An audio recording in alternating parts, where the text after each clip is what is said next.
Hi, everybody. Welcome back to Writing. I'm Ashley. I'm Talia. We thought that we would start doing some episodes about different parts of the writing process and things.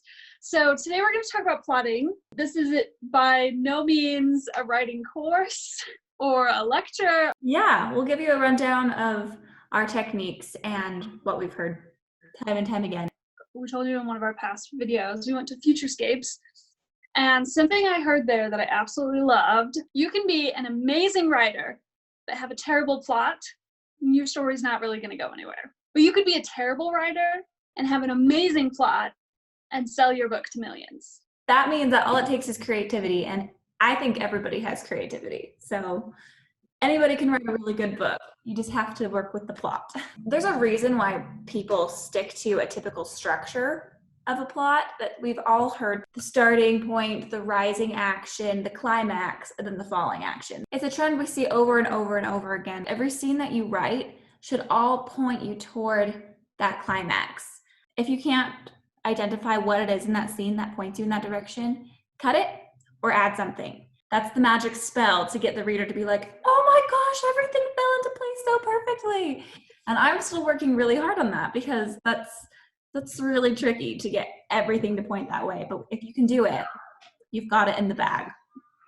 If you pay attention, you'll see it in literally everything, like movies and books. Let's just say in Harry Potter, you've got him finding out he's a wizard and then going to Diagon Alley to buy all of his stuff. All of this is building up to him going to Hogwarts. He makes friends on the train at Hogwarts. I said that weird, Hogwarts. He's taking classes, learning to be a wizard, and then they start suspecting Snape is this bad guy, and so they start having little adventures here and there and finding out clues, and all of this is leading them to Fluffy and the trapdoor. So that's all the rising action, and then they get down there and they have to do all of these quests, and he faces Lord Voldemort, and that's the climax. Mm-hmm. And then he does the thing and it's awesome. The falling action, he wakes up in the hospital, Dumbledore explains everything, he gets to hang out with his friends a little bit more, and then he heads home. That's kind of how almost every story goes. I mean, it's your book, you do whatever you want. That is your right as an author or writer. But some recipes work for a reason. Another really common one, which still fits in the framework of the rising action, the climax, the falling action, is called the hero's journey. And tons of stories fit under that. Most every story still fits underneath that umbrella. And obviously, I think you need to make it your own. You need to make it unique. But this is kind of how it works. This is what it looks like. I have a picture here on my phone pulled up. The hero's journey talks about how there's a call to adventure, and then there's aid, the supernatural aid that helps this hero, and then they begin to transform, and they have challenges and temptations, and then there's a dark point. Devastating something happens and leaves your main character feeling like there is no hope. And I think that's one of the most crucial moments in every single book. So you need to bring your character all the way down until there's nothing, and the readers are like, how the heck are they going to get out of this? They're so invested at that point. And then, as it shows here, even more transformation, there can be aid again, something that helps them, some reason that gets them back on their feet, that final hope, that final climax of everything happening, and then the return home. Aragon follows that journey to a T. A lot of stories do that same exact thing. The Hobbit does it. But again, I think you need to make it your own version of that and find ways that set you apart from everybody else. When we start plotting, Ashley and I have different methods of plotting, and we have a different method when we work together than when we work individually.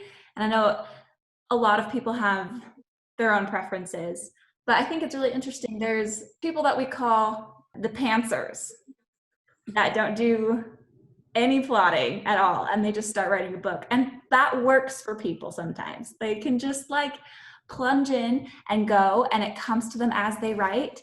And so they have to go back and do revisions sometimes as they figure things out, but that's fine. And I am not a pantser at all. I cannot do it. I have to plot like everything out. I'll start like the bigger things, right? These things need to happen, and then I'll go through and more detail outline. Then when I'm actually writing the scene, I outline the chapter before I write it, and I'll do bullet points all the way down through each chapter. I definitely am more of a pantser with my chapters. I make sure I write down, okay, this is what needs to happen in this chapter, but then I'll just kind of sit and start writing and see what happens on the way there. And sometimes it works, and sometimes it's like, this is terrible, but whatever, I'll rewrite it later. But if we zoom out the camera again, how do we even start with plotting? How do you start, Ash? Okay, well, I usually, and I feel like a lot of people start this way, like you have an idea for either like a character, or sometimes I'm like, oh, I've got this great idea for a magic system. I want to write a book about this magic system. Honestly, my plotting usually starts with the bad guy. What is the villain gonna try to get? What do my heroes, why do they want to stop him, kind of thing? Or her.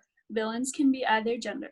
I do a similar thing. I typically start with characters and then setting. I've always been interested in settings. I'm like, okay, well, this character, what does their world look like? Where were they born? What kind of time period is it? How much technology do they have? Their magic. Once I've worked on the world a while and I have an epic place, then conflicts naturally arise, and then things just start coming. You can start asking what if questions from the very beginning, and I think that really helps trigger your imagination. That's like the whole point of fantasy, guys. What if? And then you just roll with it, and it's so exciting. The big what if question that drove my story that I'm working on right now, what if I had a main character who is supposed to fight for her kingdom but can't stand blood? Put characters at odds with what they're supposed to do and make them have to decide between two really important things. Nothing is more important to your character except for this, and then make them choose between them. Okay, we also wanted to show you just a little bit of a glimpse into our plotting notes. We use an application called OneNote. It's Microsoft OneNote. And it is the best. You can organize everything however you want. You have notebooks and then pages and subpages, and you can draw, write, record your voice, do whatever you want to organize your story. So we'll kind of show you how we've set up ours to keep things straight. Okay, so over here I have the notebooks for my different stories. Eris is the one I'm working on right now. I've got my timeline here, and that's kind of crazy. This is like book 1 timeline, guys. It's rough. And then like I'm a little bit Ashley. I've got like random notes on the side that I should probably put in folders. I have, as I was writing, I was thinking of things that I needed to fix on the next draft, and that's this long checklist of things. And then I did a chapter by chapter new outline, and this is the new outline for my book. I have notes from other people, feedback that I need to implement. Character descriptions, backstories and personalities is one of my favorites. I've got all of my characters here. I have each of the nations and all of their religions and powers and backstories and random pictures of what it looks like in their homes. I steal things from video games that my husband plays. And then I just scribble random crap in there if I have things to work on. I also have a page or 2 pages where I just type random things. These are my brainstorm notes. Yep, and then I just have pictures where I have lots of random characters or potential characters. And that was just for one of my stories. So it's pretty great that I can keep track of so much happening. Mine is very similar. I've got ideas. These are all under my ideas title, ideas name, ideas, power ideas, and then this is all my plot stuff.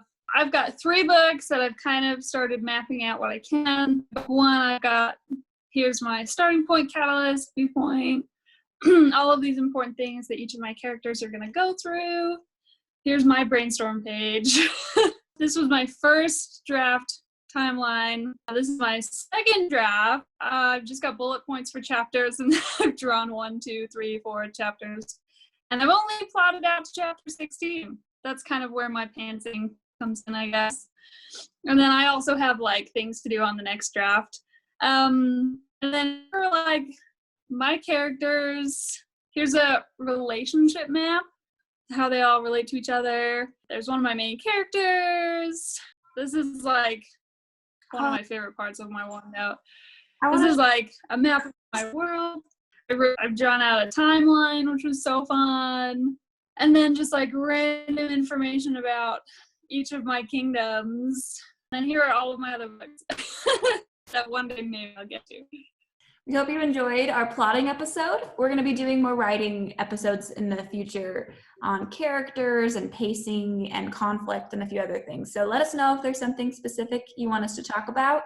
We're definitely not experts, but we have attended a bunch of classes and we'd love to share some of those insights. Hopefully you go start Googling stuff and fall down the rabbit hole of plotting, and hopefully your books get plotted maybe a little bit better. You have any advice for us? Leave a comment, you know? Yeah. If you have anything great that works for you, love that. Don't forget to subscribe, turn on notifications for us. We love to keep in touch with you guys. This is over and out.